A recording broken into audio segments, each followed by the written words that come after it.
Hello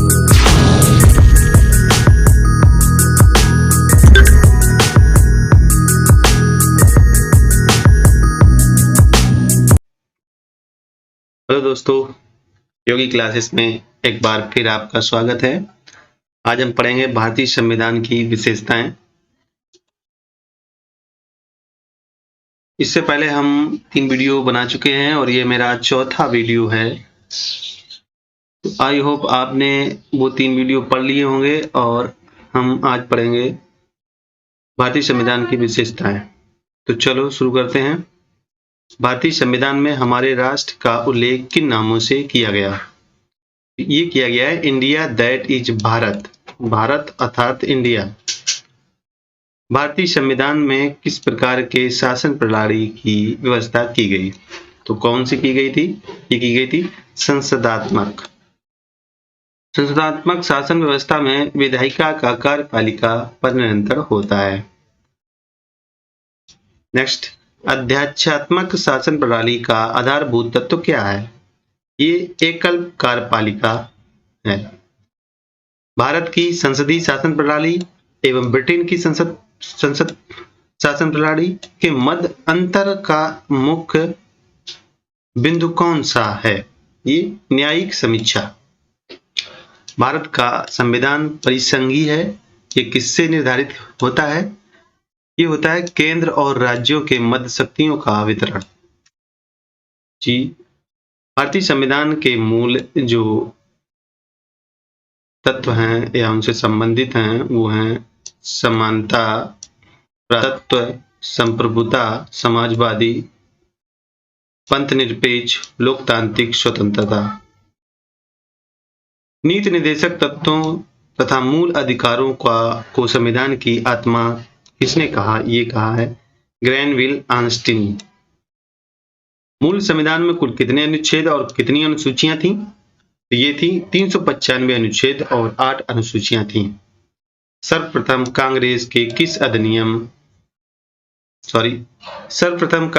किस अधिवेशन में जन गण मन गाया गया था?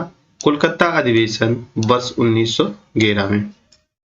राष्ट्रगान के गायन का मानक समय कितना है? ये 52 सेकेंड है। भारतीय संविधान की जटिलता के कारण इसे वकीलों का स्वर्ग कहा जाता है। भारतीय संविधान अधिक कठोर तथा अधिक लचीले के मध्य एक अच्छा संतुलन स्थापित करता है। यह कथन किसका है? केसी वियर। भारतीय संविधान के वृहद होने का क्या कारण है? संघ तथा राज्यों का एकल संविधान। भारतीय संविधान असंत कठोर और असंत लचीला है।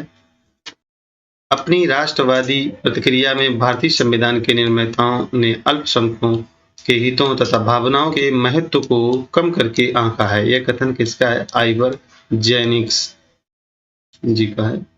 भारत अर्ध संघात्मक राज्य है। यह किसने कहा था? केसी वियर ने। भारत में राजनीतिक सत्ता का प्रमुख स्रोत कौन है? जनता। कोई भी संविधान कितना भी अच्छा क्यों ना हो, यदि उसे क्रियान्वित करने वाले बुरे व्यक्ति हैं तो संविधान भी बुरा हो जाएगा।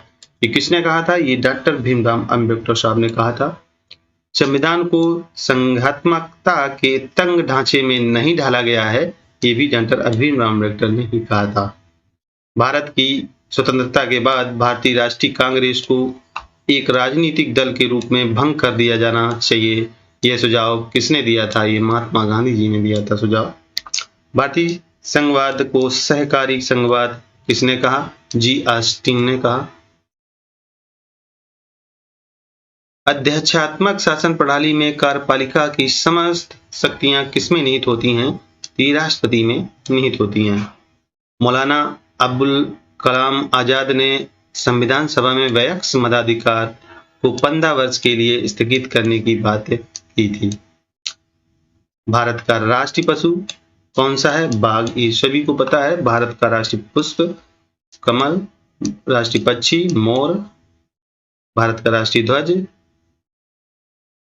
ध्वज के चक्र में कितनी तिलियां हैं? तो 24 तिलियां।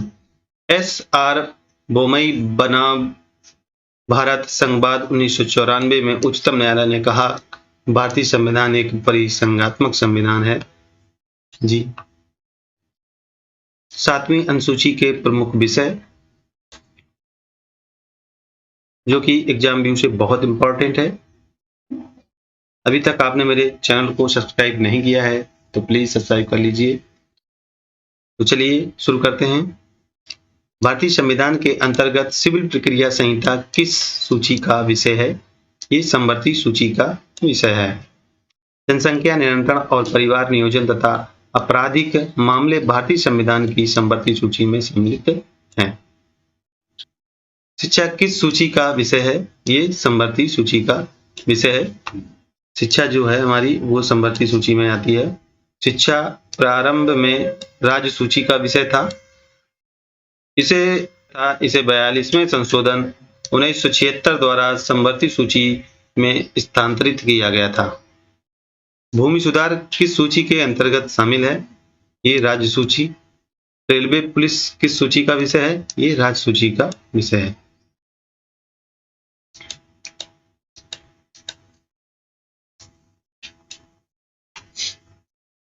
आर्थिक नियोजन किस सूची का विषय है? समवर्ती सूची का। कृषि भारतीय संविधान के किस सूची में संबंधित है? तो ये राज्य सूची की राज्य सूची में। पंचायती राज किस सूची में सम्मिलित है? राज्य सूची में। दंड प्रक्रिया भारतीय संविधान की 7वीं अनुसूची की 3rd सूची समवर्ती सूची में शामिल है। विवाह, विवाह विच्छेद और गोद लेना आदि संविधान की 7वीं अनुसूची में किसके अंतर्गत सम्मिलित किए गए हैं? सूची 3rd समवर्ती सूची में। और देख लेते हैं तीनों सूचियों से संबंधित है प्रमुख विषय, संघ सूची, राज्य सूची और समवर्ती सूची।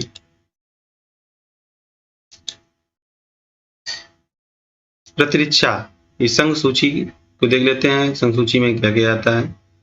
प्रतिरक्षा विदेशी मामले, नागरिकता, संचार, डाक व तार, निगम कर, सेवा कर, युद्ध और शांति, सीमा शुल्क और निर्यात शुल्क, बीमा, प्रत्यार्पण, शेयर बाजार, अंतर्राष्ट्रीय संधि और करार, रेलवे, मुद्रा, रिजर्व बैंक, समुद्री हवाई मार्ग, विदेशी ऋण, विदेशी व्यापार, लॉटरी, आयकर, कृषि से भिन्न, जनगणना, डाकघर, बचत बैंक, स्टॉक एक्सचेंज।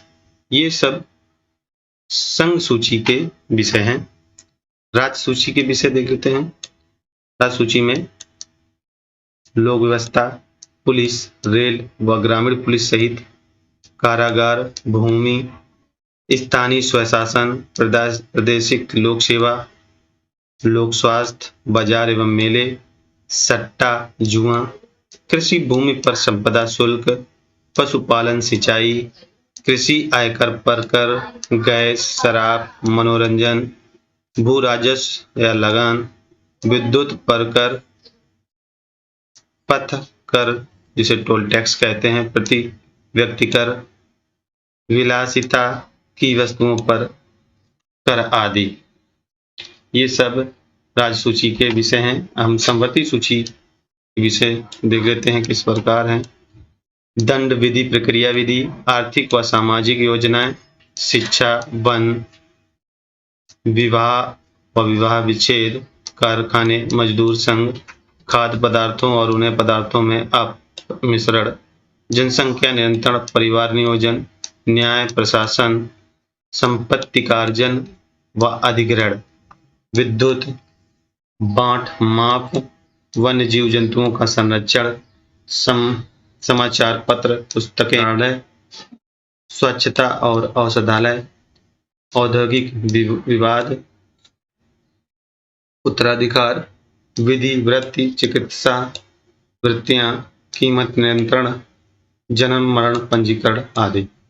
ये विषय समवर्ती सूची से हैं। तो हमने तीनों सूचियां देख ली हैं। वर्तमान में संघ सूची में 100 विषय हैं, राज्य सूची में 61 विषय हैं और समवर्ती विषय में 52 विषय हैं।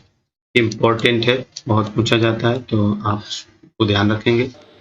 ऐसे ही एजुकेशनल वीडियो पाने के लिए मेरे चैनल को सब्सक्राइब करें और लाइक करें। धन्यवाद।